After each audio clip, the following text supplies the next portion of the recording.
Good afternoon. Again, this is Ben Brower. I'm the supervisor of the Energy Planning and Renewable Energy section in the Energy Office at the Montana Department of Environmental Quality.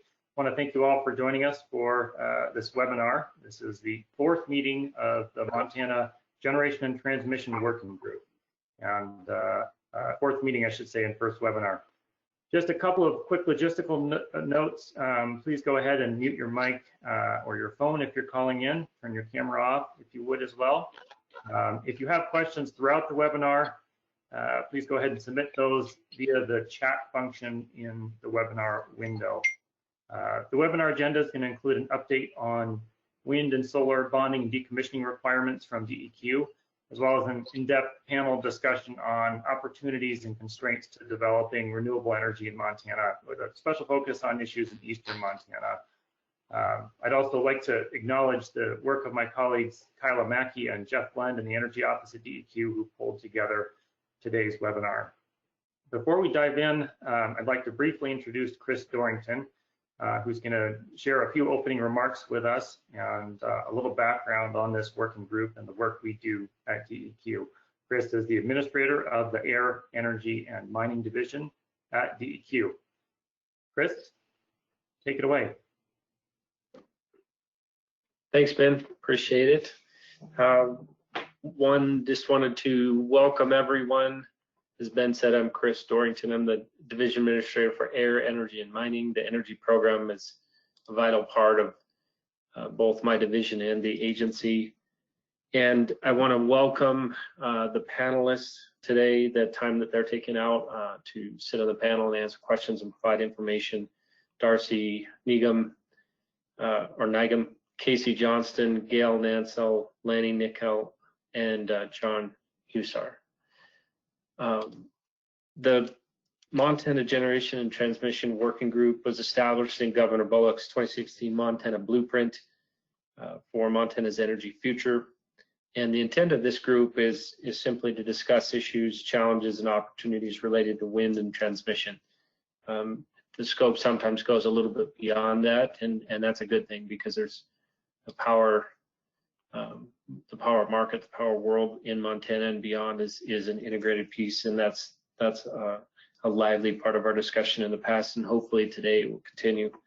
Today's discussion helps shed light on energy export and transmission constraints in eastern Montana, and also brings forward solutions and opportunities to move Montana-based renewable energy out of state. And next up, is Whitney Bausch. She's the Acting Energy Bureau Chief. She's been with us for a few months, coming out of the mining world. She's been an awesome resource and a great leader for me. And with that, I welcome and introduce Whitney Bausch. Thanks, Chris. Can everybody hear me? As Chris said, I have been the Acting Energy Bureau Chief since January of this year. My background is in remediation and mine regulations, so I've been doing a lot of learning and coming up to speed. So I really appreciate all of you taking time today to join us and participate in this webinar, and I look forward to hearing your perspectives.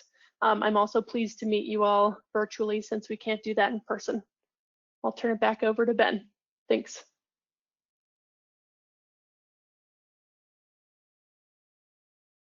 Great, thanks, Whitney. Thank you, Chris.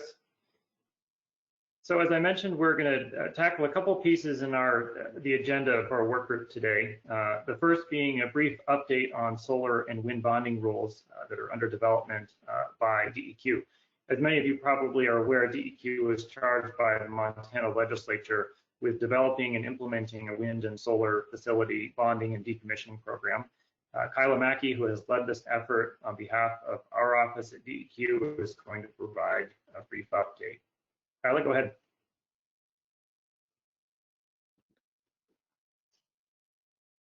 Thanks, Ben. So I'm just going to give a brief update on our development of the solar bonding amendments to the existing wind bonding and decommissioning rule.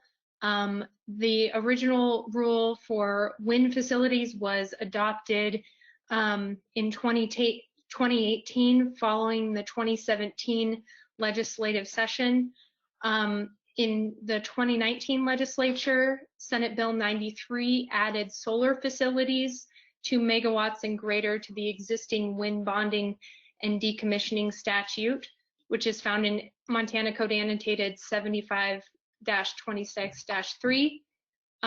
The legislation, in addition to adding solar facilities and incorporating that into the statute, it also added privately bonded facilities to the exemptions of facility, or to the facilities that were exempted from posting a bond with DEQ. It also changed the deadline for new wind and solar facilities to submit decommissioning plans to DEQ from 6 months from their commercial operation date to 12 months. Go ahead and move forward. So our rule or adoption process has been, we started the informal process in reaching out to stakeholders in November and December of 2019 last year. And then we have moved forward with the formal rulemaking process and initiated formal rulemaking with the Secretary of State in February of this year. And so we are now at the final rule adoption, which will be published on May 29th, so this week, on the Secretary of State in Administrative Record 17.86-101 through 122. The rule amendments incorporate the changes from Senate Bill 93, as well as input from stakeholders during the rule drafting process. These amendments include adding the definition of solar facility and decommissioning requirements to the existing rule, also includes a definition of private bonding, and then the deadline extension for new facility decommissioning plans to submit within 12 months from commercial operation date. Also a clarification that bonding exemptions for portions of facilities do not apply to the entire facility. So those rules, when they're published, will be posted on the in the administrative record. We will also post them on our website. If you can move forward.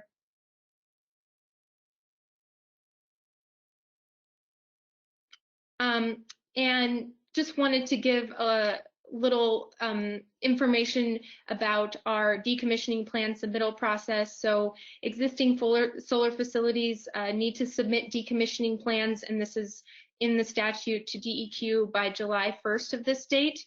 So we've done some initial outreach, and when those rules are published, we'll also be sending information to solar facility owners. Also, the information provided to DEQ must include their contact information, as well as the date the facility commenced commercial operation, landowner information, and landowner agreements for alternative plans for reclamation should also be included in that initial submittal. Contacts at DEQ are myself, as well as Miranda Bass, and our contact information is provided there. Miranda is doing some outreach to the facilities. We'll be sending letters in order to receive those decommissioning plans by that July 1st date.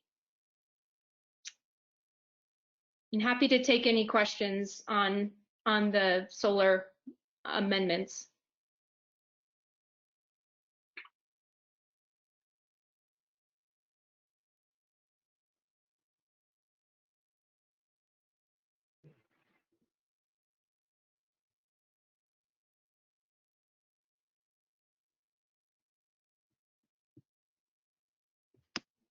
Any questions for Kyla before we move on? Not seeing any. Again, if you'd like to ask questions throughout the webinar, please use the chat function there. Okay, thanks, Kyla. Let's go ahead and move on to the next piece then. The bulk of our agenda, the remainder of our agenda, is devoted to a panel. We've got a great group of presenters today. And the goal of this discussion is to delve into opportunities and constraints when it comes to developing renewable energy in Montana, with a particular focus on issues in eastern Montana and in the Eastern Interconnect in particular, which overlaps the eastern end of our state and essentially operates as a separate grid from the rest of the state. Much of the focus of renewable energy development in Montana, not surprisingly, has been on markets in Washington and Oregon. With this conversation today, we're looking to inform the discussion about eastern Montana and eastbound exports with the significant insight and effort that's gone into planning westbound renewable energy exports. Our conversation is going to touch on three major areas: background and history of transmission in eastern Montana, constraints associated with exporting renewable energy out of eastern Montana, and solutions and opportunities to address existing challenges in eastern Montana.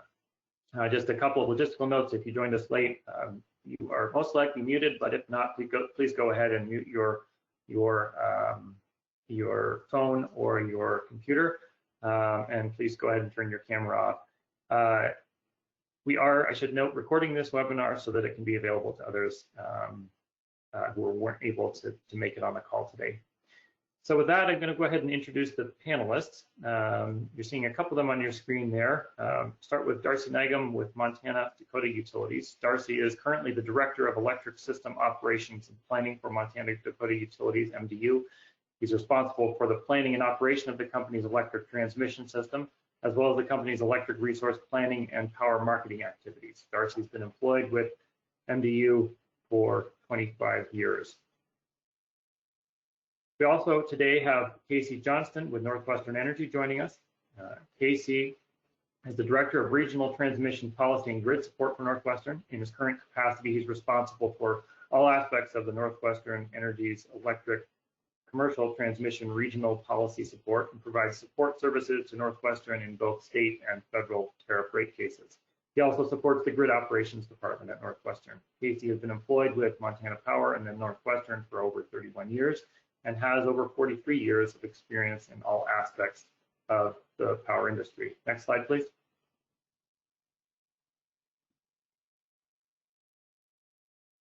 We also have Gail Nansel joining us from WAPA. Gail is the Transmission System Planning Manager of the Upper Great Plains region of the Western Area Power Administration, or WAPA, Department of Energy, located in Billings, Montana.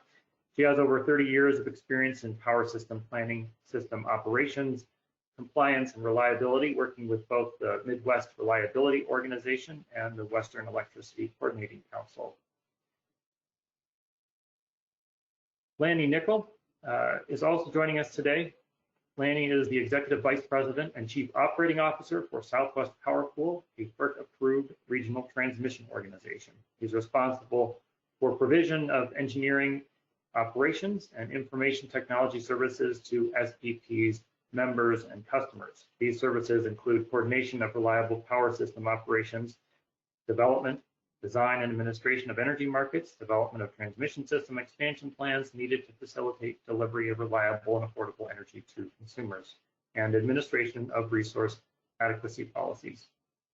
Also on the panel, our fifth panelist is John Hussar. He's the owner and developer of renewable energy projects with over 300 megawatts of wind energy built or under construction. He has 20 years of wind development project experience, and projects included working as original developer of the Mud Springs, now Prior Mountain Wind Project, currently under construction in Carlton County under ownership of PacifiCorp. John was also the original developer of the Svensson Ranch Wind Project, now operating as Stillwater Wind, owned by Pattern Energy. Both of those projects, of course, in Montana. John is the developer of the Upper Badlands Wind Project in Dawson County, which will serve as somewhat of a case study for us today in eastern Montana. We'll be hearing more about that project later. John is based in Billings. So with those introductions, we're going to go ahead and jump in the first piece of our panel, which is to delve into the background and history of transmission in eastern Montana and the key players. Each panelist is going to provide background on their project, their company or organization, and the role they play in energy generation, transmission, or distribution, serving loads in Montana. Gail with WAPA will provide information on the existing transmission lines and ownership of the lines in eastern Montana, as well as hydro generation at Fort Peck and the DC Intertie at Miles City. So we're going to go ahead and get started with Gail. Gail, are you ready to roll? I am, thank you. Great, go ahead. All right, good afternoon. I'd like to start today with a bit of history as been described for Western Area Power Administration. As most of you know, WAPA is a federal marketing agency under the Department of Energy. And I'm the Transmission Planning Manager for the Upper Great Plains region here in Billings, Montana. I've been asked today to provide an overview of our existing transmission in eastern Montana and what our hydro generation looks like specifically at Fort Peck and highlight our DC tie at Miles City.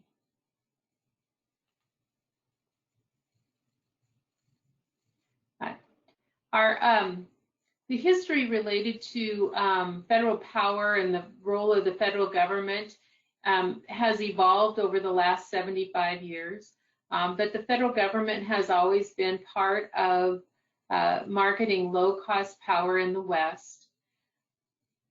It started with the Bureau of Reclamation of the Corps of Engineers, whose main purpose was to build dams, control flooding, and irrigate the West. Generation was really secondary in the purpose of the hydroelectric dams.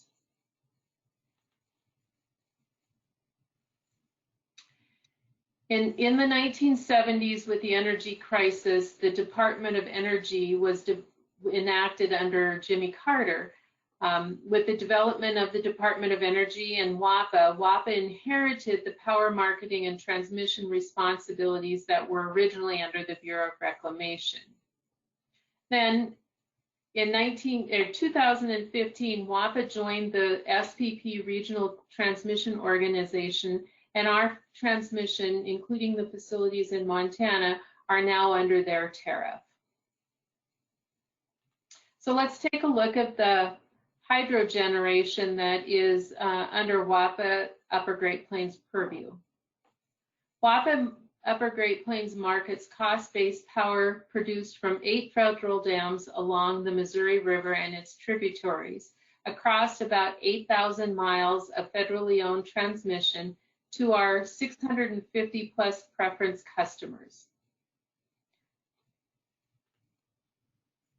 In eastern Montana, or Montana in general, WAPA has generation at Fort Peck and a DC tie at Miles City. These represent the facilities that connect our east and west interconnects within the region. In both regions, SPP is our reliability coordinator, planning coordinator, transmission service provider for these facilities. So SPP administers all transmission service for WAPA Upper Great Plains facilities, including generation interconnect queues and the requests through that process. The Fort Peck generation, typically we have 5 units at Fort Peck. Typically Fort Peck units 1 and 2 are connected to the Western Interconnect to support our load obligation in that region. And Fort Peck's 3 through 5 are connected within the Eastern Interconnect and bid into the SPP market. 1 radial 160 kV line to the Northwestern system interconnects to the Western Interconnect. Fort Peck, along with this radial line, can be transferred to the Eastern Interconnect under emergency conditions. Fort Peck really is the edge of the Eastern Interconnect in the eastern Montana area.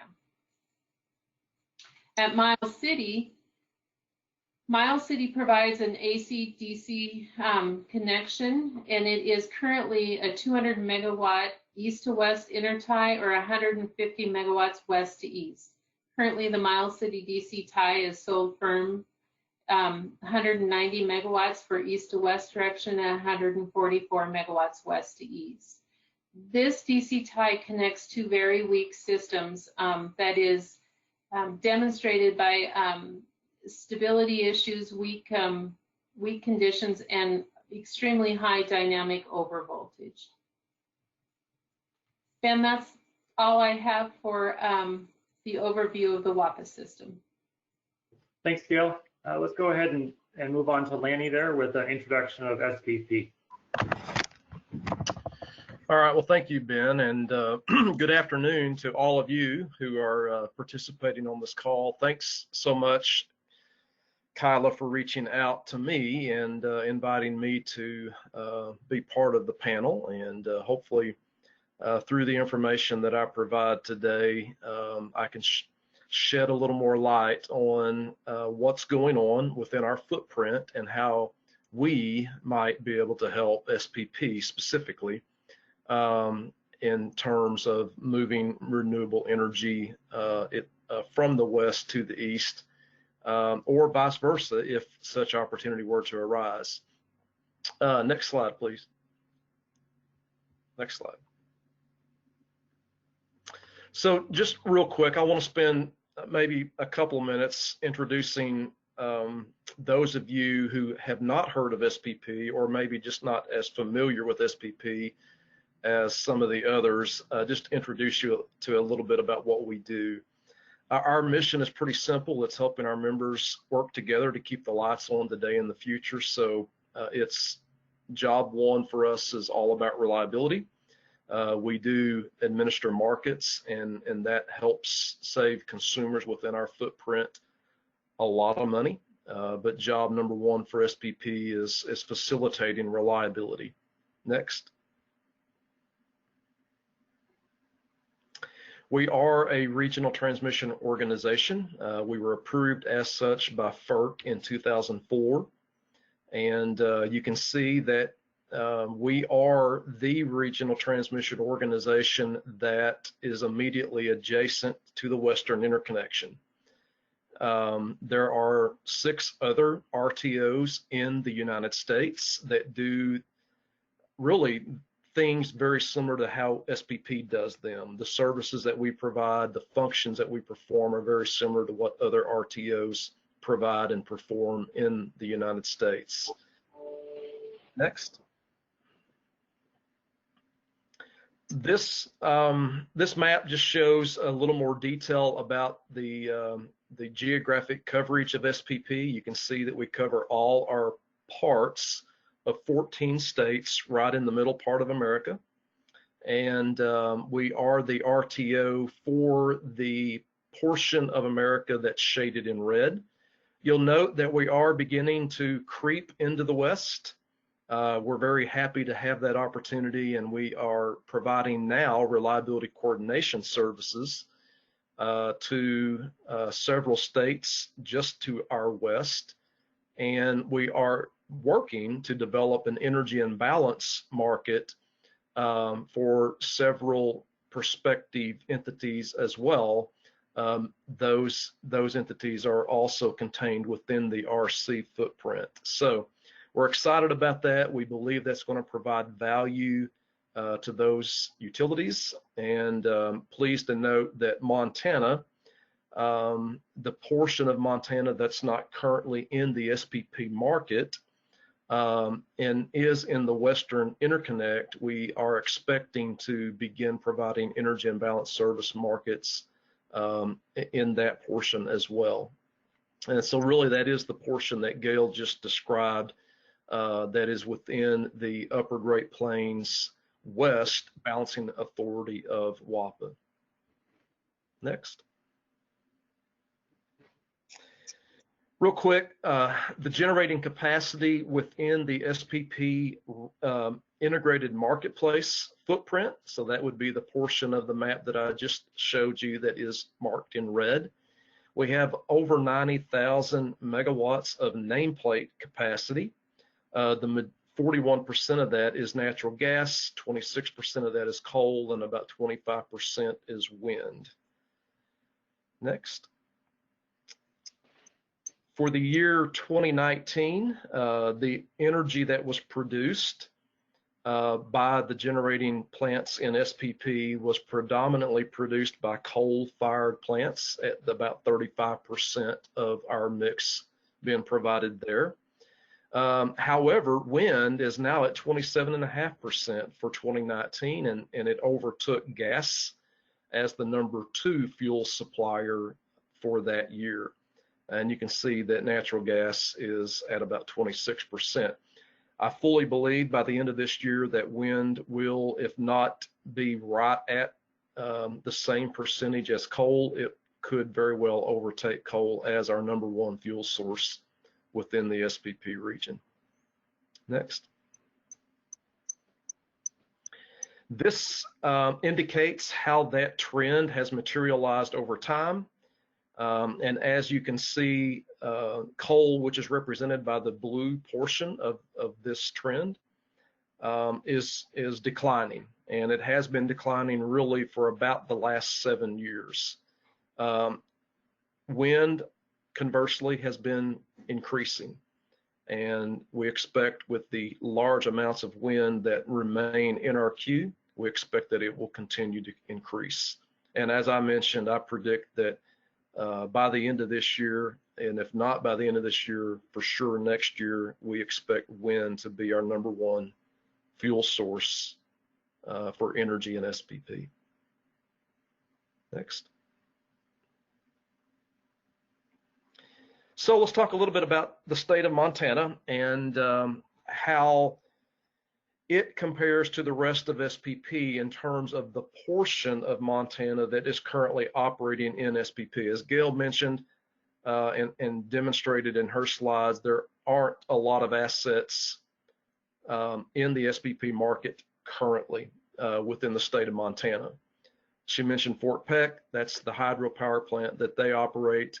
There's a couple of gas combustion turbines as well that are in the northeastern part of the state, combined about 300 megawatts of generating capacity in Montana. So overall, with respect to the rest of the SPP market, that really does constitute a small piece of the SPP generating capacity. Next. In terms of the energy mix, again, you can see about 86% of what is currently in Montana and operating in the SPP market is hydro, about 13% is gas. In terms of the generation and demand in Montana, you can see that they are supplying, at least the generation assets in SPP, supplied a little over 800 gigawatt hours of energy in 2019, and the demand or consumption represented a little over 600 gigawatt hours for the year. Next. So that gives you a little bit of background and information about SPP and how the state of Montana and the assets within the state of Montana currently operate in SPP system today. In terms of moving renewables, and I know that was the phrase that was used in the agenda and in the format of this particular meeting. If you'll move forward, SPP does not own assets.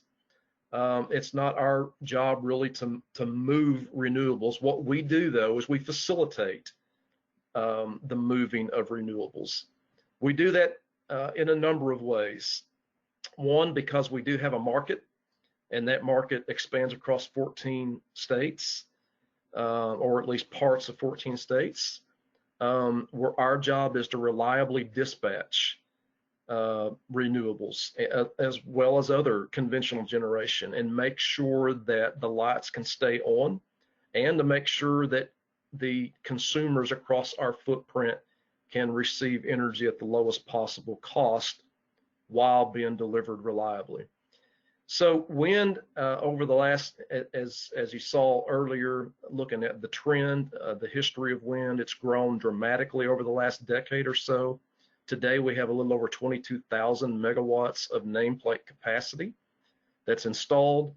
We have a little over 8,700 megawatts of wind that has committed to be built and is in various phases of progress there.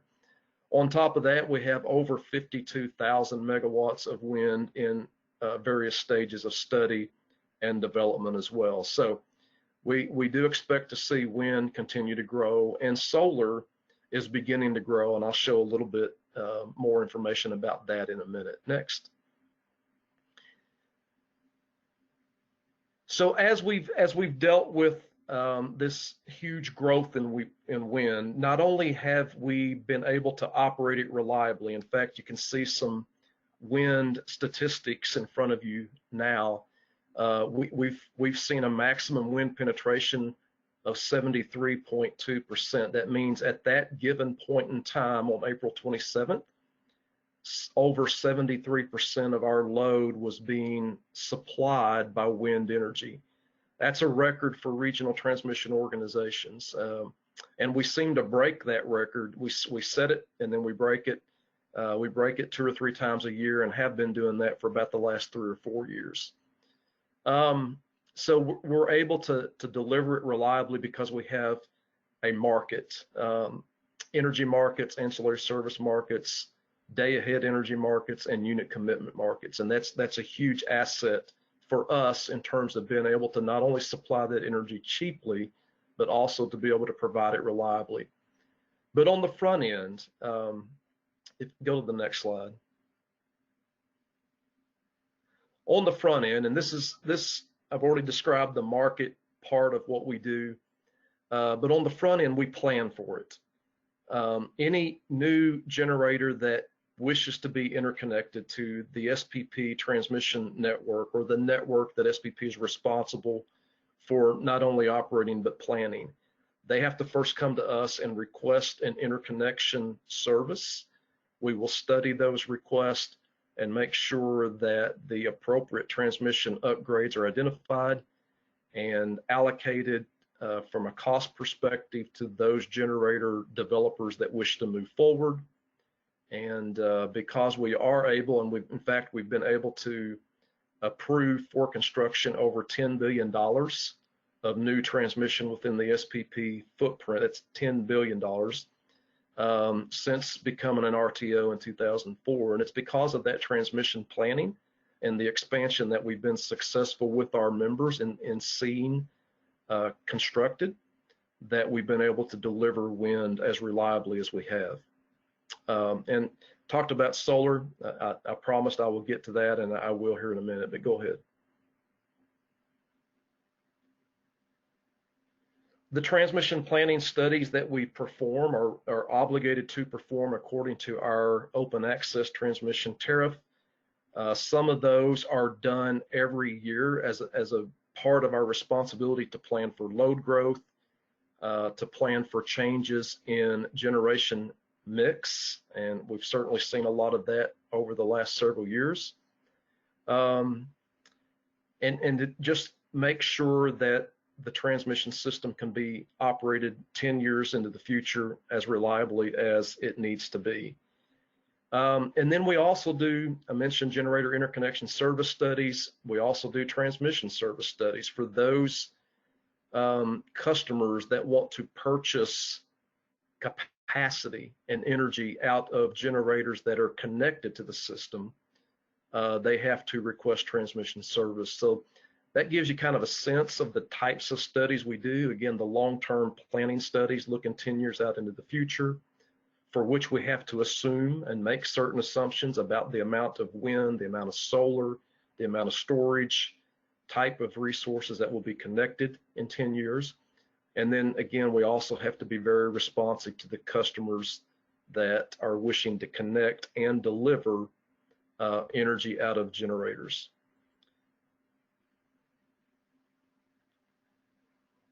And I'll pause my presentation here. I'll have more to provide in a minute. Great, thanks a lot, Lanny. Thanks for that introduction. We're going to move now to Darcy with MDU, just to give an overview of MDU's operations in Eastern Montana. Darcy, you ready to roll? I am. Thanks, Ben. Good afternoon, everyone. You want to advance the next slide, please? So Montana Dakota Utilities is a regulated and investor-owned utility doing service in the states of Montana, North Dakota, South Dakota, and Wyoming. There's some stats on the number of customers that we serve on the electric and natural gas side. The brighter green colors in the middle of the map represent the areas that we have electric service territory, where we would own transmission, distribution, and also generation assets for our customers. The darker, more teal green areas are overlap areas where we also have natural gas customers in those areas only. The areas you'll see with the different colored circles represent the different types of generation resources that we have that connect to our system and serve our customers' needs. Next slide, please. This is a little further breakdown of Montana Dakota Utilities electric transmission system. It does show the properties that we have in eastern Montana, and as you can see, we will border up with the hydro units that Gail talked about at Fort Peck, and also the DC inertia tie at Miles City. And our system would extend from eastern Montana into North Dakota, and then at least to our service territories down into South Dakota in those areas. In that, Montana Dakota Utilities had built this system. Very soon in 2024, we'll be celebrating our 100th anniversary of providing service to our customers. This service territory that we do have was locally planned for our customers' needs and those with our neighbors that we historically planned with, and supports the needs of that system. Up until 2003, when Montana Dakota Utilities joined a regional transmission organization known as MISO, or the Mid-Continent Independent System Operator. We are the westernmost transmission owner in MISO.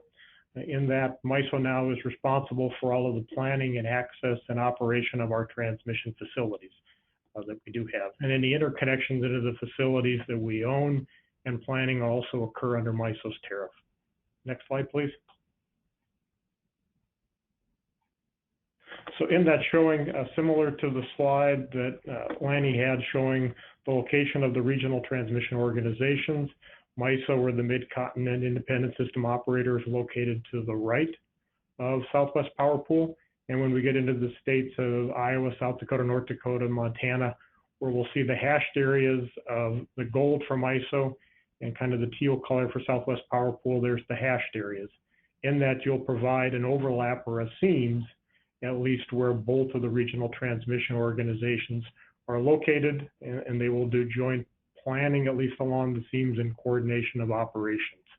And so in that, again, Montana Dakota Utilities is not a part of Southwest Power Pool, and our facilities are a part of the Mid-Continent Independent System Operator. And with that, that ends my introduction. Great, thanks a lot, Darcy. Next up, Casey with Northwestern Energy. Casey, are you ready to roll with your intro slides? I am. Thanks, everyone. I appreciate the opportunity this is an important issue to Northwestern. That picture on the screen is our 500, we maintain and operate the 500 kV system from Colstrip to Garrison, Montana, and Interconnect at Townsend with Bonneville Power Administration. Just so wanted to show people some of the work that our linemen are doing. Next slide.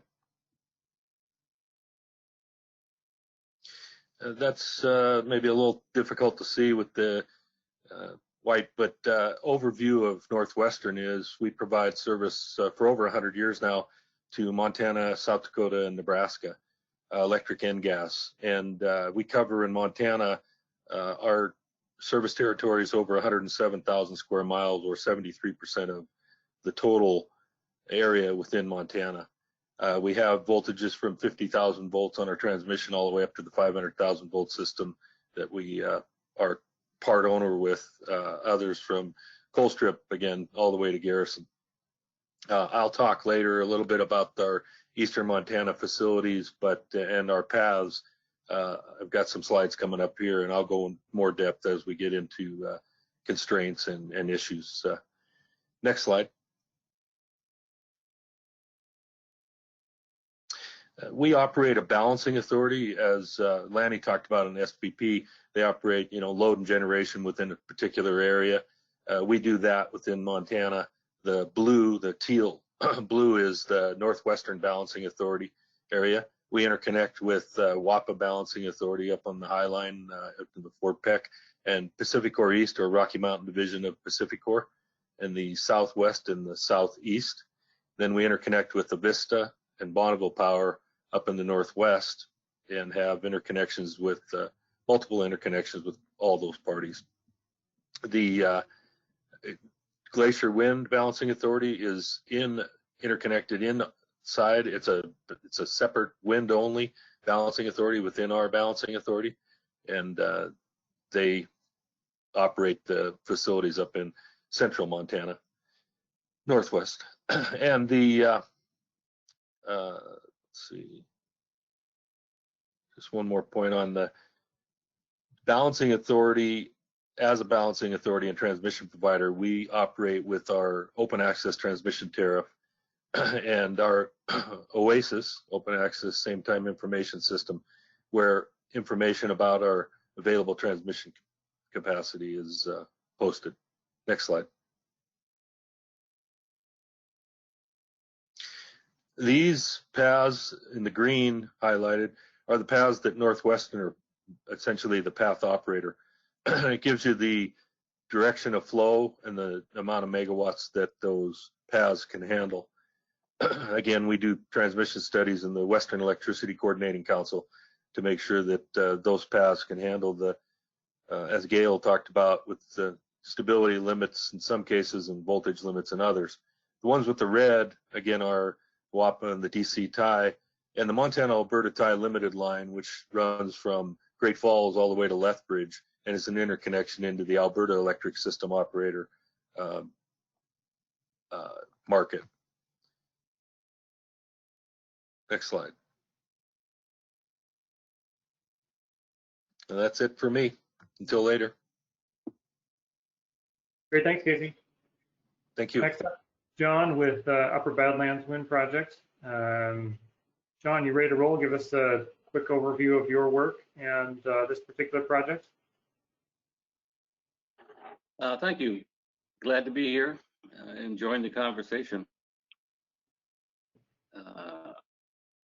I'm an independent developer that's been involved in the wind industry for about 20 years. The first project was the Reed Point project north of Reed Point, about 10 miles. It was Swinson Wind Ranch, where we dealt with Northwest Energy transmission issues throughout that process. And over at Upper Badlands, we are currently working with Southwest Power Pool and WAPA to interconnect at the project site and then down to Glendive substation complex, and then feed the energy into the Southwest Power Pool.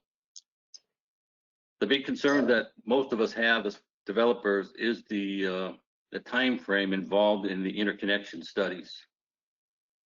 So it's very important to understand for you developers out there that this is a time-consuming process, 4 to 6 years. So your developing partner, the funding folks, have to understand that you have to stay in the process to get something completed. And currently, in our queue position with the Southwest Power Pool, there are 17 gigs of renewable energy projects that are in the queue. So their studies are conducted, and then they have to restudy those same projects if somebody falls out, simply because the cost of the upgrades changes. And those values have to be itemized so that your developing partner can budget what's going to be needed as far as a power purchase agreement. So that's the real tough issue with what we're discussing today as far as transmission.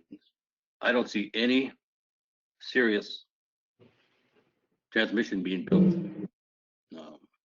going east. And on the phone with the attorney in North Dakota, there's a huge issue with the landowners, of course, who do not want more transmission lines in North Dakota. And if you were to happen to get a transmission map of North Dakota, you would see the incredible complex transmission infrastructure in the state. So that's going to be an issue that's probably going to have to go all the way to the White House to be decided on. Hopefully things will work out here in the next couple of years and we can move forward. But other than that, as a case study, the Upper Badlands project over near Glendive has been a joy to work on with the landowners, the county commissioners, the state, and the federal government. So we're hoping to move forward here soon, and our construction schedule for 2021 will be met. That's all I got. Thanks, John. I'm wondering, before we move on to the next piece, if you could say just a few more details about your project. How big? You mentioned it's near Glendive, but where are you planning to interconnect or hoping to interconnect? A few more specifics would be helpful there. Sure. Our point of interconnection is within the boundaries of the project on the 230 Fort Peck to Glendive KV line. The project itself, the resource, is coming in at about 9.3 meters a second at up to 55 to 60% capacity. Generally, as a rule of thumb, around the state of Montana, my other projects that came in at about 8 meters a second at about 40 to 43% capacity. And those projects are being built, have been built, or are being built. So we're looking forward to a power purchase agreement negotiation round here that is going to work out for the project. And of course, the county, Dawson County, will enjoy the taxes that we'll be paying. They took a hit last week with the railroad closing down in Glendive, so we're doing everything we can to help them in that respect. Great, thanks, John. A couple more quick questions. What's the slated nameplate capacity of that project, and can you give us a rough sense of the breakdown of public or private land that would be built on? It's a 320 megawatt project. Based on our capacity and our wind speeds, we think we're going to do about 1.5 million megawatt hours at capacity. This is all private property, although we are looking at the state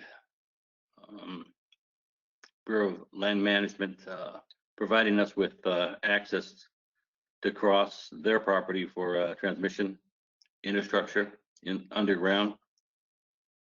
Other than that, no, there's no other federal or state or property that's involved in the project.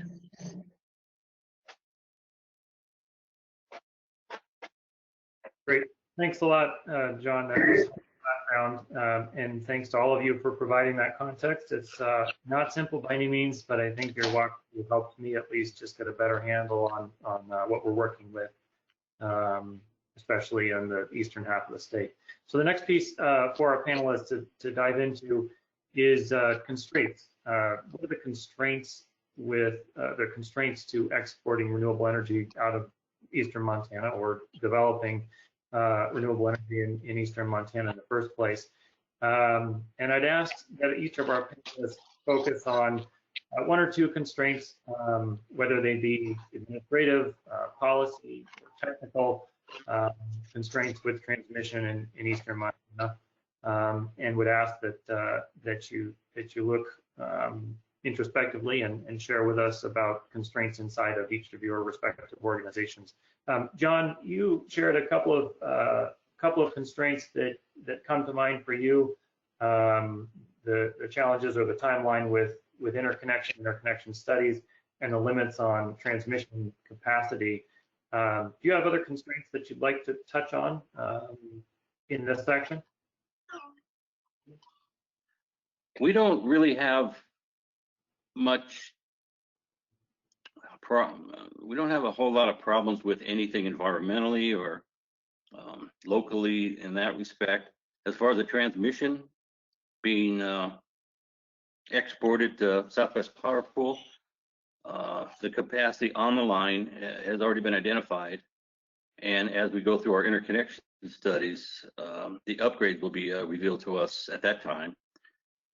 And we have a preliminary budget of where we hope that those upgrades fall into. Now, that's a scary part of this also, because as other people fall out of the queue and decide not to do their projects, that expense is moved over to the successful developers that get a power purchase agreement or do a point-to-point transmission. But without the interconnection studies, the impact study being completed, it's very difficult for us to gauge on what's going to happen. So that's an all-important situation for us developers, is to find out what those upgrades are going to be. And until we get the impact done, we're kind of sitting on our thumbs. Great, thanks, John. Gail, would you be willing to share your thoughts on constraints within WAPA or within the region, constraints to Sure, Ben. Exporting renewable energy out of WAPA's system in eastern Montana really presents itself, I think, in two ways, both in the Eastern Interconnect and the Western Interconnect. Although this also presents opportunities and flexibility when you're that close to the two interconnects, when determining which region and marketplace and ultimately customers are getting those renewable resources, you have really two alternatives. However, Montana, specifically Eastern Montana, presents itself with physical and economic distance between Eastern Montana resources and the large customer load centers that are present in the metropolitan areas. Since the majority of the electrical load in these is concentrated in these metropolitan areas far to the north or west or southeast of Montana, there's difficulty delivering an economic product to those markets. As far as the WAPA system goes, we really have two systems, one in the Western Interconnect. In the Western Interconnect, WAPA's transmission is really represented by two radial paths. One we call the High Line in the northern part of the state, and then the Southern Montana transmission path, which connects through Miles City down to Wyoming and Yellowtail Dam. These two corridors are electrically isolated from each other, and connecting to them causes some interruption issues that may be experienced by the renewable resource. Without a common RTO in the West, also exporting out of this region across multiple transmission owner paths would be very cost prohibitive. In the Eastern Interconnect, WAPA does have a transmission system that is looped out of Fort Peck, a 230-115 transmission system. This mitigates a lot of congestion concerns in the area. However, we are seeing significant number of renewable generations coming online in this area, and that, as John mentioned, is driving the need for additional line capacity upgrades, maybe even additional lines or multiple circuits in the region that is becoming a costly investment for the resources. That's all I have, John, or Ben. Great, thanks, Gail. Next up, Laney, thoughts on strengths or challenges that you'd like to share?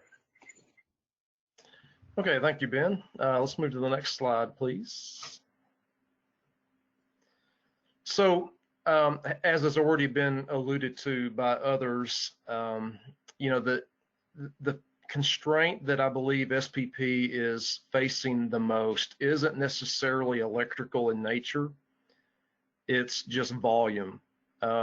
This slide shows that we have 98,000 megawatts of interconnection requests that are either under study or have a generator interconnection agreement but not yet in service. And you can see that the majority of that is wind, although a growing amount is becoming solar. Next. From a geographic location perspective, you can see that the majority of the wind, in fact, the wind that is already connected in SPP is primarily across 3 states. That's Kansas, Oklahoma, and Texas. Those are the 3 largest states whereby current wind is interconnected. This shows you where future requests are located as they currently are in the generator interconnection queue. And you can see, in fact, the large request that John referred to earlier in the eastern part of Montana, a little over 300, I think he said 320 megawatts. That is primarily represented by that large green circle there in the eastern part of Montana. But we have, I believe, 5 other requests that are in the queue, one of which is solar. And we also have a storage request that is in our queue currently as well in the state of Montana. The challenge we have is that those 6 requests are spread across, I believe, 4 different studies. There are 2 requests in the 2017 cluster study that has not yet begun. I believe there's a request in the 2018 and one in the 2019, and then I believe another one in the 2020 queue. But you can see its volume. It's having to process and understand the impacts of all of these requests. And if one or more requests decides to withdraw after it has been studied, that requires a restudy to be performed, generally speaking. And it's that iterative nature of studying a given set of requests, determining the impacts of those requests and identifying the cost of upgrades that would be assigned to those requests, and then having one or more of those requests decide that it's too expensive and they wish to withdraw, and then we have to kind of turn the crank all over again for those that remain in that particular study cluster. Next.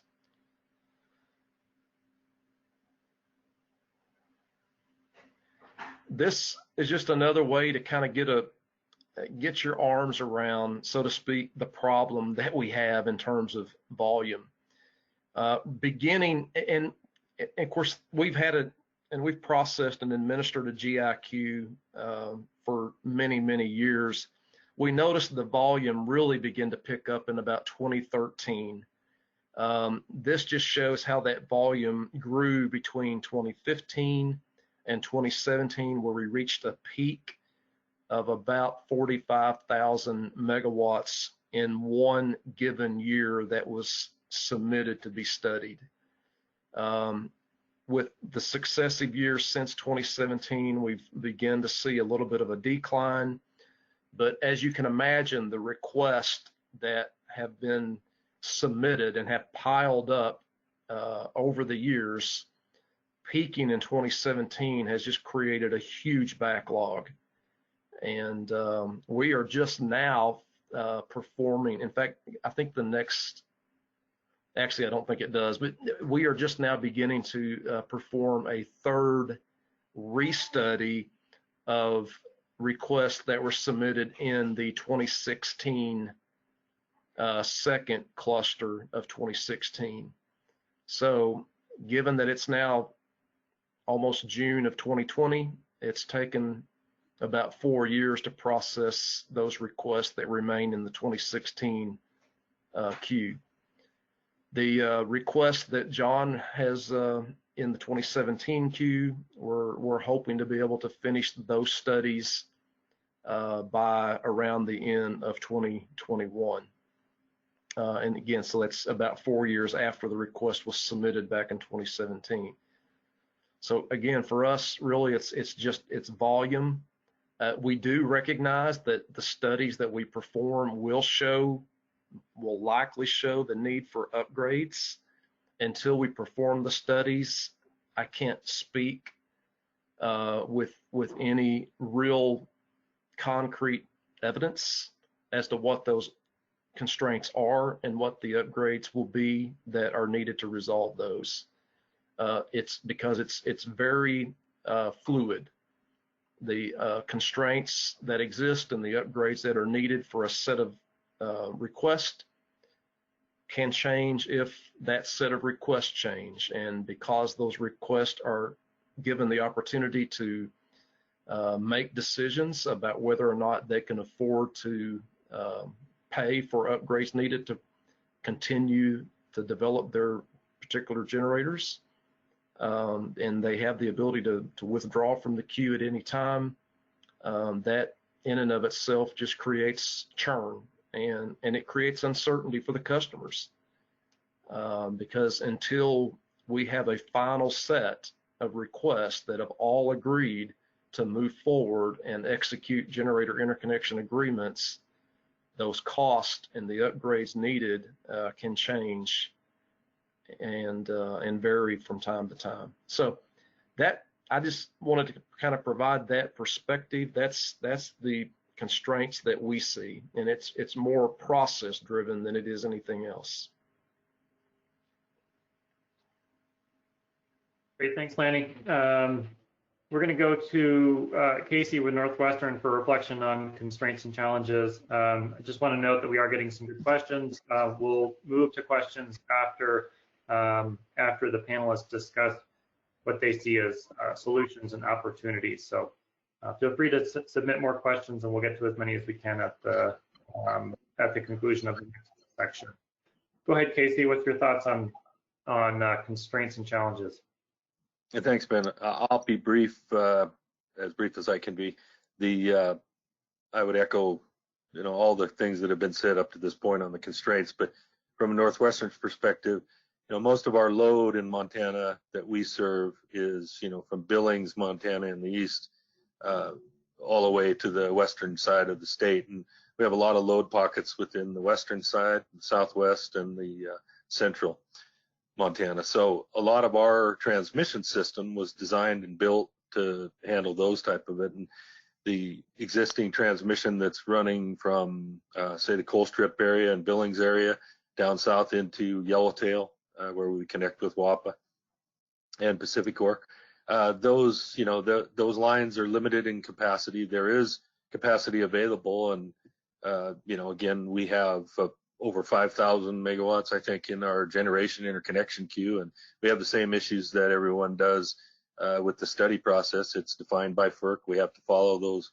procedures, and as people drop in and out of the queue, we have to make sure that we treat everybody with equal opportunity. So that's a process we run through, and the next step after generation interconnection is transmission service requests, and that's to take your generation from a particular spot, say in eastern Montana, out of our system or to a load within our system. And those transmission service requests or network requests have to be studied also. So that's a step in the process that, again, takes time and will identify any kind of a constraint or upgrades that need to be done to protect the existing customers and generators.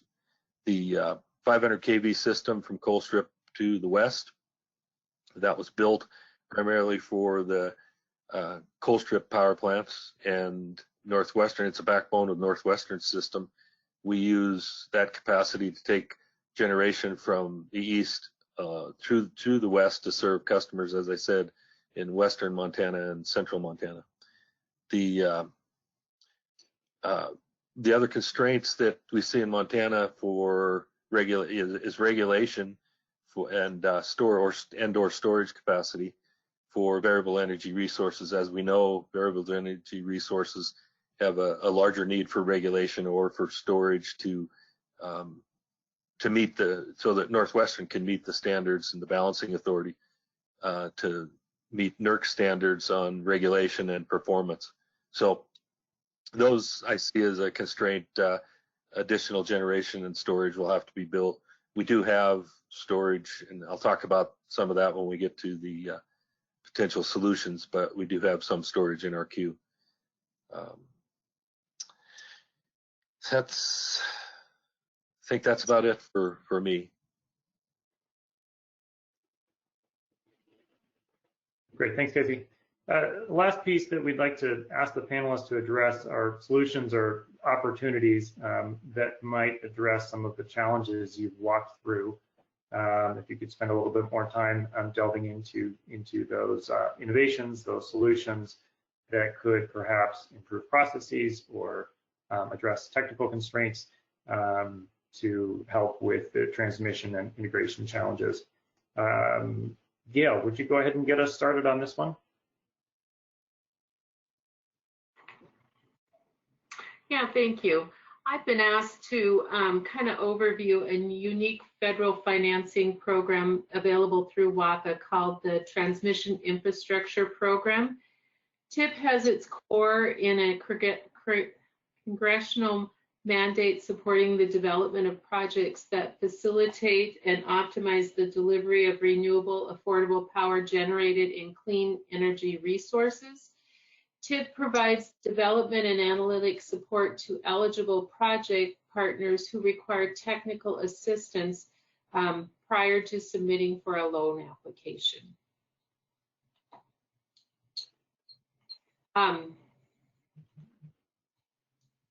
Some respected TIP projects that have actually gone forward through this program. As you can see, WAPA has had the opportunity to provide development assistance to several projects throughout this program, including one in Montana, the Montana-Alberta Tie Project, which went into service in 2013. This 230 kV project to deliver wind energy from Montana to serve interconnected markets received $162 million for construction loan from this program, and that was fully repaid by the customer. If you're interested in information about this program, it can be obtained from WAPA's website under wapa.org. And if you type in Transmission Infrastructure Program or contact the TIP office either via phone or email, and the next slide gives some information on those contact personnel and points.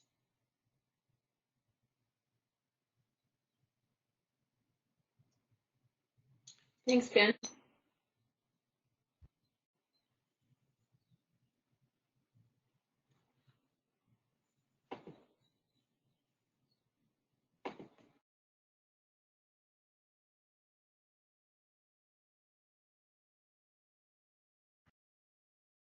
Ben, I'm going to assume you're ready for me to go. Oh, yep, sorry about that. Yeah, Laney, if you would jump in, that would be appreciated. Thank you. Yeah, the little awkward silence there. I had been following the order, but I didn't wait for you to come back into the picture there. So, you know, clearly more transmission would be great. In order to build the kind of transmission that might be needed to deliver vast amounts of renewables, and I know Montana has a lot of rich potential in renewables, but to deliver that to where the consumers are, it's going to take some transmission, and that's really hard to achieve without some sort of coordinated and kind of an aggregated solution with multiple customers working together, multiple transmission owners and planners working together to come up with the best optimal solution. Clearly, I'm a big advocate of markets. It behooves me to be so, given that I work for an RTO, but I believe markets provide tremendous benefit and value. And an RTO in general does as well, and that's because of the fact that it's singly responsible for regional transmission planning and all the processes therein, despite the flaws that we know some of those processes currently have due to the volume. But having the ability to administer those processes and try to achieve the coordination and cost allocation synergies that are available within those is a huge benefit and advantage that developers would have when they're dealing with a single party versus multiple parties.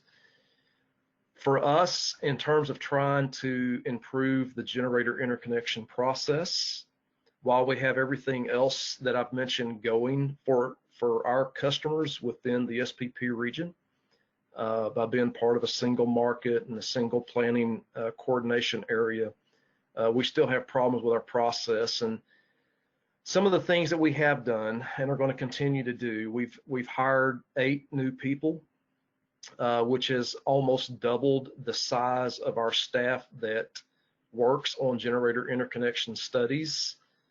That will help, but it won't help immediately because it takes time to get those new staff up to speed, trained, and experienced. So we're going to have to continue to rely on consultants in the meantime to help us with the volume and the workload that we have. We have begun to tighten down. In fact, we started doing this in 2018, really tighten down a lot of our requirements within the tariff and make sure that customers are held accountable when they have to provide an answer. We make sure that they provide it within the time frame required, and we don't allow any flexibility within those time frames. We are implementing a new process. We're calling that the 3-stage process. It's very similar to a process that MISO has implemented.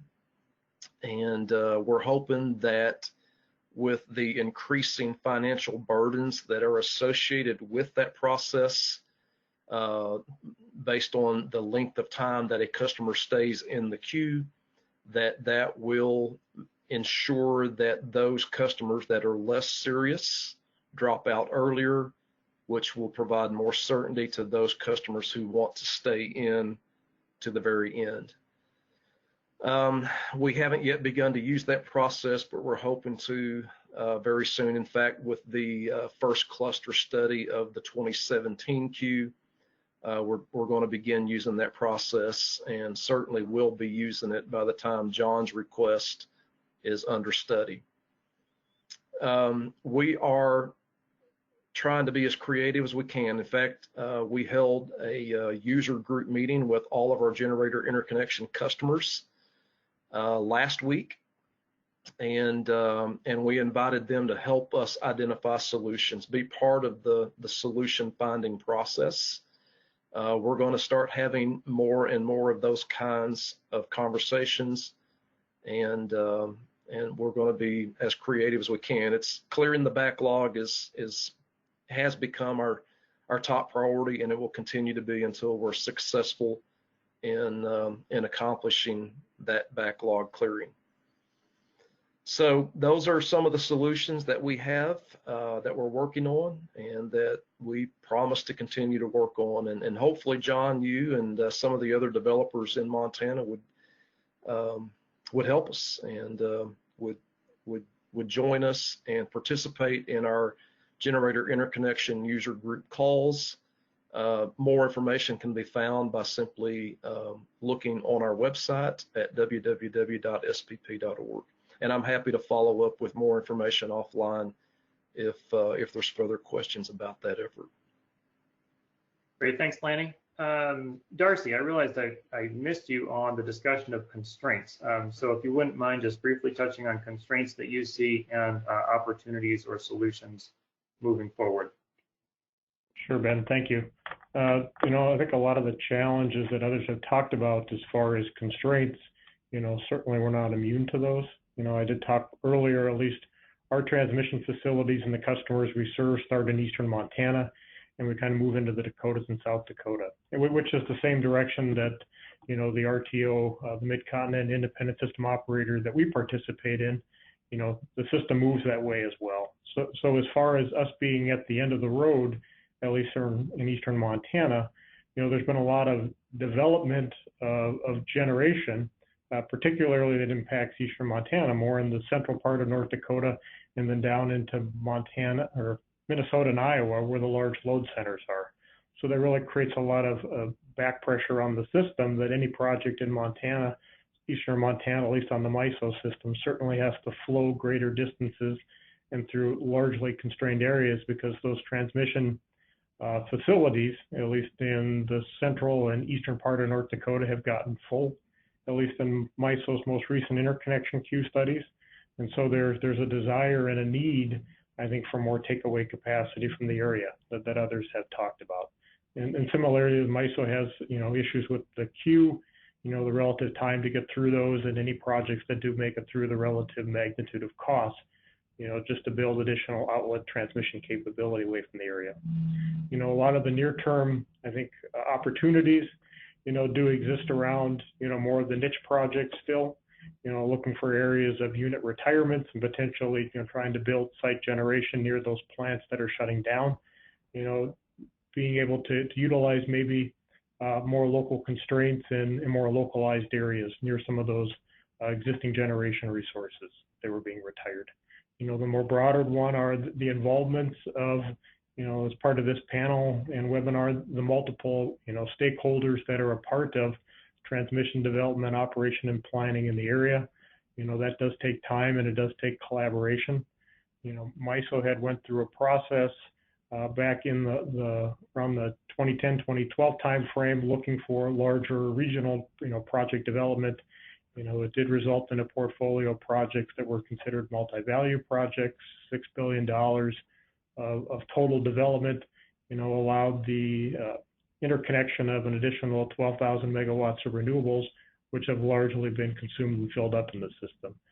So a lot of the activities still for the future are continue to be a part of those stakeholder processes, monitor what, the RTOs are doing or involved, at least in the local planning processes, and seeing what sort of opportunities development come out of those. And MISO is certainly looking at other, opportunities and studies, largely based upon the needs of stakeholders and customers who ultimately have to pay for that transmission, in the form of customer load. But it does take time.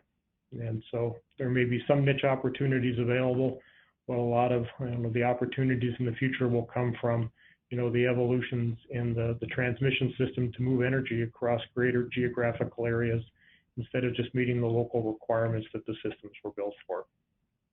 And that's the end of my comments. Great, thanks a lot, Darcy. Moving on to Casey with Northwestern, wondering if you could reflect on solutions and opportunities.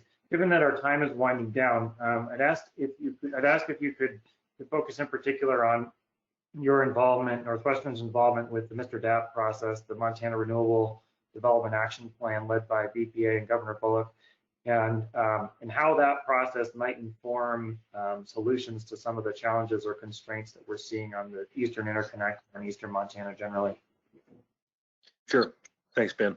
That was one of the items that I was going to talk about, but the Montana Renewable Development Action Plan, Mr. DAP, was an effort by Northwestern, BPA, and the Governor Bullock's office to identify some of the constraints within Montana and moving from Montana to the markets in the West, and some of the solutions that were available. So we worked through a process, I think it was 2018, multiple committees, developers, transmission providers, generation owners, operators today, loads.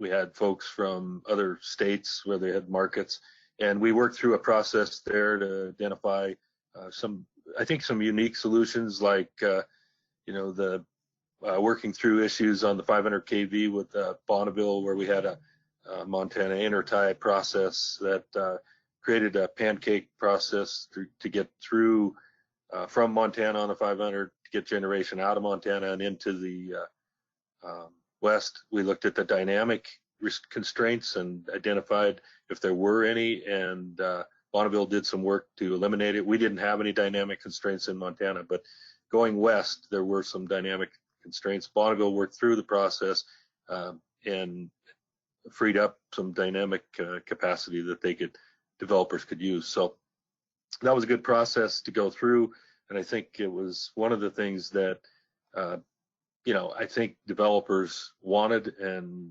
appreciated the fact that we went through that process. Most of the items that were identified in that were either people are working on, like storage capacity available in Montana and elsewhere that they could supply, and again, Montana intertie and transmission constraints that were identified, and we worked through the process with Bonneville to eliminate. Northwestern is also, I think, very active in the energy imbalance market. We're going to join that, the California ISO energy imbalance market. We're going to join that in April of 2021. and we're working with California ISO. We believe that will provide some benefits to wind generation and others and loads within Montana, as it has for other parties that have joined that throughout the years.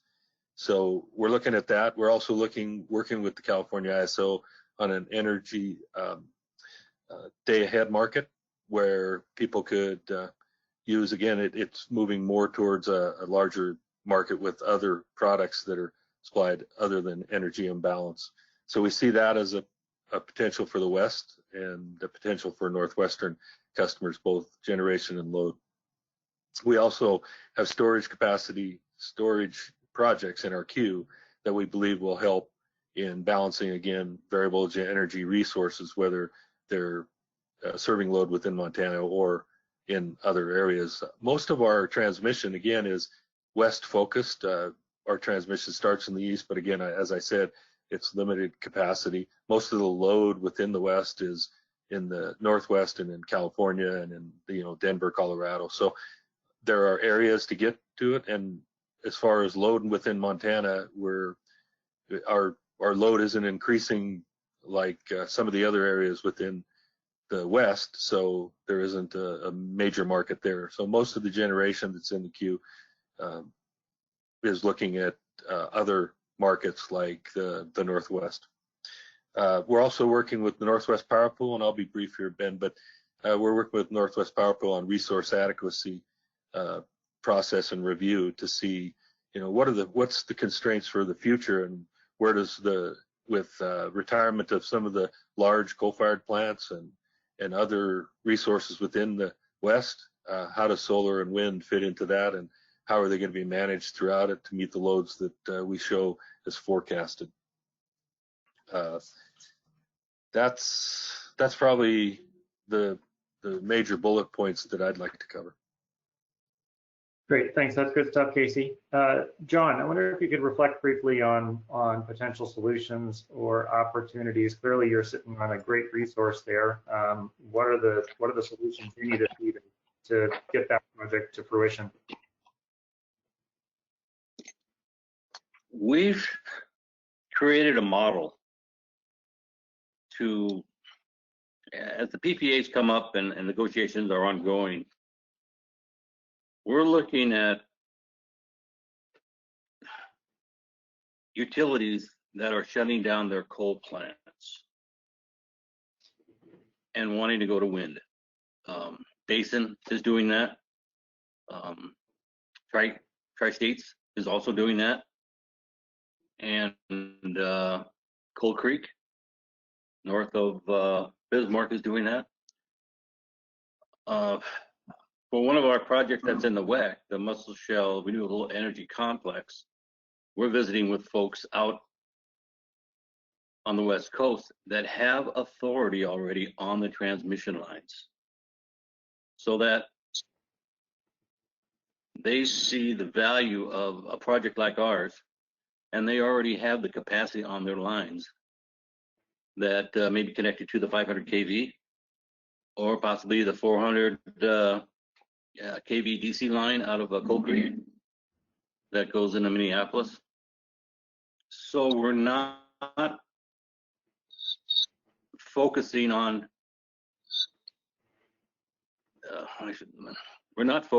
these PPAs that come out with the RFPs with utilities. We're actually going to the buyer's office. So that's an opportunity I think developers can look at, whether you're going south. Of course, Mud Springs, or is now called Prior Mountain, that's going south in the Pacific Corp control area. So Pacific Corp saw the value in the Mud Springs or the prior wind project and purchased it to fulfill some of the requirements with their renewable energy standards. But that's what we're sort of focusing on in my office. For all you developers out there, that's a possibility, and that's our focus. Using the existing transmission that's being vacated by the coal plants.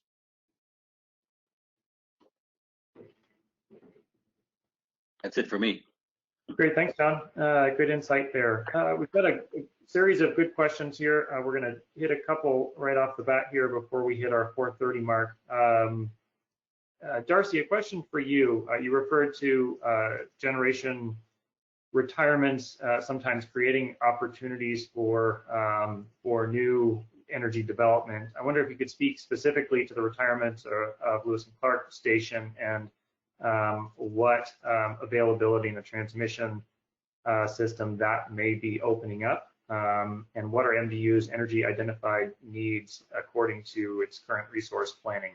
Is there a load that you're hoping to serve as MDU comes offline? Darcy, I don't think we can hear you. You're on mute there.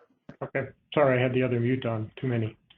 So any access as far as that would be available as far as the retirement of, the Lewis and Clark Station in Sydney, would have to go through the MISO interconnection, queue and study, as far as to put a resource in and put that. Montana Dakota Utilities does do an integrated resource plan activity that we do file in our commissions, biannually. So we are out looking, not only, we put a plan in place already that looks at the replacement of the Lewis and Clark Station already as a part of our 29 integrated resource plan, and so we're off, at this point looking as far as where's the next needs our customers have, which is really driven by, the load forecast and the growth that they have. We have ample access as far as energy that's available, through the MISO energy market, that served our customers well. And we continue to see that to be a very viable source of energy, to meet any sort of, gap we may have from the retirement of Lewis and Clark. And certainly there are some other ways that we can couple, some pretty strategic locations as far as, retirements that we had for some of our other coal plants, which were at Heskett Station in Mandan, North Dakota, combining that with some natural gas facilities and synergies that we have that we're making use of. Great, thanks, Darcy. Lanny, a question for you. Does SPP look at storage as a transmission asset, especially with regard to potential transmission upgrades? In other words, do you see storage as a non-wire solution? We are in the process of developing policies around that very issue right now. We're not through the process yet. We haven't finalized that effort, but we are considering whether or not we would propose and make a filing to FERC regarding using storage resources as transmission assets. Currently, we don't. Today, they're simply viewed as resources, and they're allowed to register in the market. And currently, they're not treated as transmission assets. But again, under consideration. Great, thanks, Lanny. And I'd like to go ahead and wrap it up right now. Unfortunately, we do have a number of good questions, but out of respect to everyone's time, including our panelists, we're going to go ahead and call it a day. We will go ahead and see if we can get the panelists to answer a few more of these questions and provide those as follow-ups after the webinar. But I would just like to thank each of you as panelists and each of our attendees for joining us today. I thought it was a helpful discussion. Thanks for walking us through your operations and your perspective. I would encourage participants in this call to be in touch with us at the DEQ Energy Office if you have ideas for topics of future webinars or hopefully in-person meetings of the Generation and Transmission Working Group. We are, as I mentioned, recording this webinar, and we'll go ahead and provide that in a follow-up to the attendees as well, a follow-up email with a link to that recording if you wish to view the slides and dig back into what we've covered here today. So with that, thank you all for joining us, and we'll be in touch.